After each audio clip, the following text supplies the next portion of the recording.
Hello my lovely Protons Army, a very warm welcome to today's session. This is Nikita ma'am, your Nikki ma'am, chemistry master teacher here at Vedantu. I hope आपका दिन काफ़ी अच्छा और बढ़िया गया होगा। तो आज हम लैटेंट हीट के बारे में पढ़ने वाले हैं जस्ट 5 to 10 मिनट्स। तो ये सेशन को टिल द एंड ज़रूर देखना, काफ़ी शॉर्ट और क्रिस्प सेशन होने वाला है। डायरेक्टली स्टार्ट करते हैं आज का सेशन, ठीक है। तो लैटेंट हीट सबसे पहले क्या होती है, बहुत सारे बच्चों को इस चीज़ में कंफ्यूजन होती है। लैटेंट हीट आपकी हिडन हीट होती है।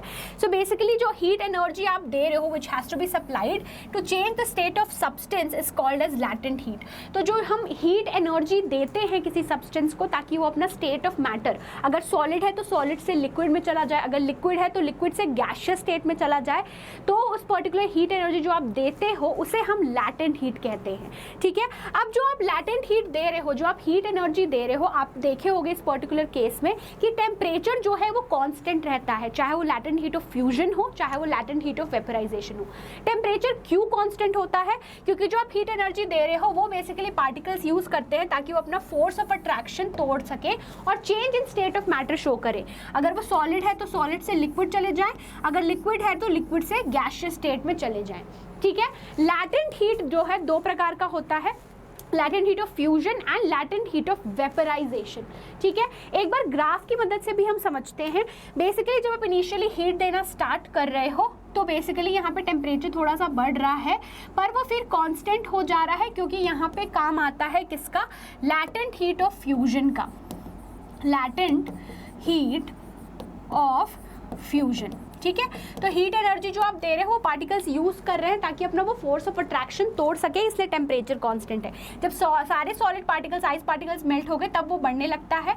अब अगर लिक्विड को अगर आप अगेन हीट कर रहे हो तो इनिशियली अगर वो टेम्परेचर थोड़ा सा बढ़ रहा है, after some time again it is constant. क्यों? Because of latent heat of vaporisation, because of latent heat of vaporisation, ठीक है।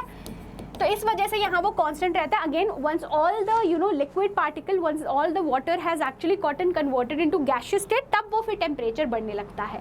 तो आई होप लैटेंट हीट के बारे में अभी आप समझ गए होंगे। लैटेंट हीट होता है दो प्रकार का, लैटेंट हीट ऑफ फ्यूजन और लैटेंट हीट ऑफ वेपराइजेशन। तो जो आप हीट एनर्जी देते हो ताकि एक सॉलिड लिक्विड में कन्वर्ट हो जाए उसके एटमॉस्फेरिक प्रेशर पे एट इट्स मेल्टिंग पॉइंट, जिसे हम लैटेंट हीट ऑफ फ्यूजन कहते हैं।